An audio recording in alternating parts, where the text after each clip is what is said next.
কি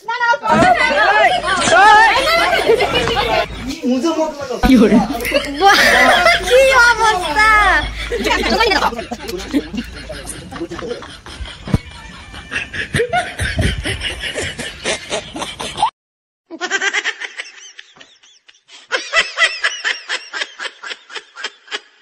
আশা করি তোমরা টাইটেল থাম্বনেল দেখে বুঝে গিয়েছো কোথায় যেতে চললাম। আর এখন বাজে রাত 9:30 আর এখন আমি এইমাত্রই রেডি হলাম। জানি না আজকে কি। Welcome back to my new blog. তো আজকে যাচ্ছি আমার ননদিনীর অ্যানিভার্সারি, মানে বিয়ের 1 বছর হতে চলেছে, তো ওদের বাড়িতে ইনভাইট আছে। তো এখন যাবো। দেখো আমি পুরো রেডি হয়ে পড়েছি, তোমরা ভিডিওটা দেখতে থাকো, অনেক ধামাকাদার হতে চলেছে। তো দেখো গাইস, এখানে কেক নেওয়া হয়ে গেছে। তো এখন ননদিনীর বাড়িতে নিয়ে চলে যাব কেকটা। দেখো কেমন হয়েছে বলবে তোমরা। তো আমরা একেবারে রেডি হয়ে বেরিয়ে পড়লাম কেক টেক নিয়ে। আর দেখো বাইরে প্রচুর মানে ঠান্ডা আর অন্ধকার হয়ে গেছে, কারণ এখন বাজে রাত 9:30 মতো বাজে। এতটা লেট করে কেকের জন্য বসতে বসতে এতটা টাইম হয়ে গেল। তারপর চলে আসলাম ননদিনীর বাড়িতে। তো এখানে এসেই দেখি কিছুই রেডি করা হয়নি, এখনো কিছুই রেডি করে নাই ওরা। তো আমাকে হাতে দেখো 2 প্যাকেট বেলুন ধরিয়ে দিল, বললো সবকিছু একটু সুন্দর করে সাজাতে। তো তার জন্য আমি একটু সুন্দর করে ডেকোরেশনটা করব। আর কি করব গাইস, ননদিনীর জন্য এখানে ছোট্ট মোট্ট একটা উপহার এনেছি, পরে ওকে দেব। এখন আমি দেখাইনি, এখানে লুকিয়ে রেখে দিলাম দেখো। আর এই যে দেখো এখন বেলুনগুলো দিয়ে সবগুলো দিয়ে আমি সাজাবো।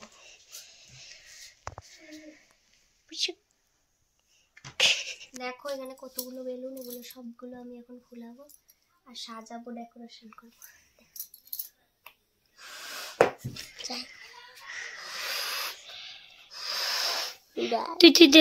বেলুন দিদি তো আমি বেশি ফুলাতে পারি না, দেখো এটাই ফুলাইছি। তো একেবারে সুন্দর করে সাজিয়ে তারপর আসবো তোমাদেরকে দেখাবো। তো গাইস আমার কমপ্লিট সাজানো, চলো তোমাদেরকে দেখাই। এই যে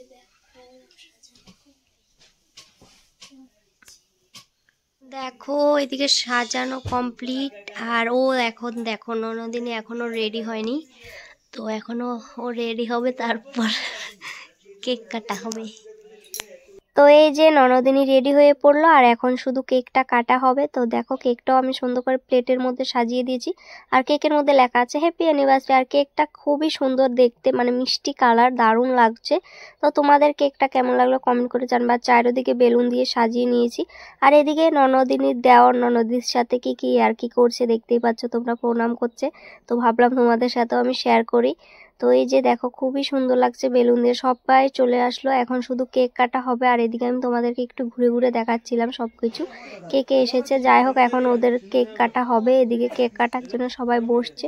তো ননদিনী আর ননদিনীর বর বসে পড়লো। এই যে দেখো, তো মানে ওরা না বেলুনগুলো ফার্স্ট টাইম ওদের অ্যানিভার্সারি, তো তোরা অনেকটাই নার্ভাস, কারণ এর আগে কখনো তো হয়নি। তো তার জন্য দেখো সুন্দর করে কেক কাটা হচ্ছে আর সবাই হ্যাপি অ্যানিভার্সারি বলছিল। তো ওরা মানে ফার্স্ট টাইম, তো তার জন্য ভীষণই লজ্জা পাচ্ছিল। তো আমরা বলছি মানে খাওয়াই দে তোর বরকে। তো দেখতেই পাচ্ছ কেক কাটা হচ্ছে, সবাইকে খাওয়ানো হয়ে গেছে। তো এক এক করে সবাইকে কেক খাওয়াচ্ছে। আর এদিকে দেখো কেক লাগিয়ে সবাইকে মুখ টুক ভরে দিচ্ছে।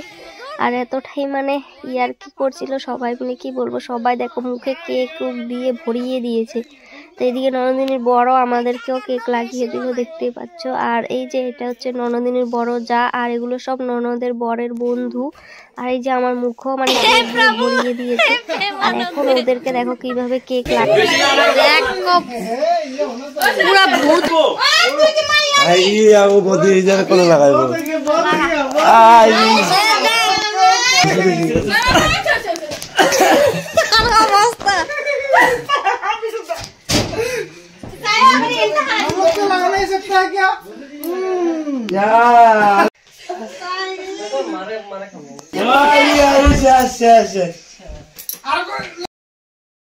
পুরো ভূত বানিয়ে দিয়েছে। কেক কই দেখো, কেক পুরো খতম। আর দেখো পুরো ভূত বানিয়ে দিয়েছে।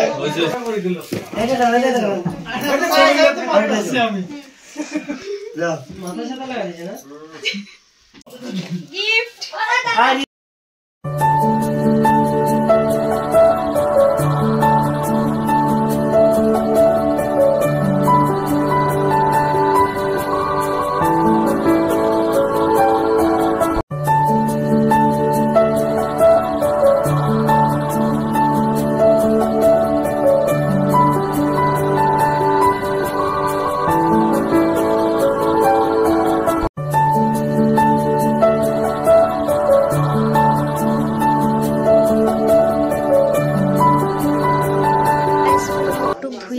কেক লাগিয়ে পুরো মুখ ভর্তি করে দিয়েছে। তো শেষ অ্যানিভার্সারি, তো এখন শুধু খাওয়া দাওয়া করবো, তারপর বাড়ি চলে যাবো। অ্যানিভার্সারি শেষ, কেক কাটা হয়ে গেছে, আর মুখে পুরো মানে কেক দিয়ে ভরিয়ে দিয়েছিল, মুখটা ধুয়ে নিয়েছি। তো যাই হোক, এখন পার্টি টাটি শেষ, এখন কিছু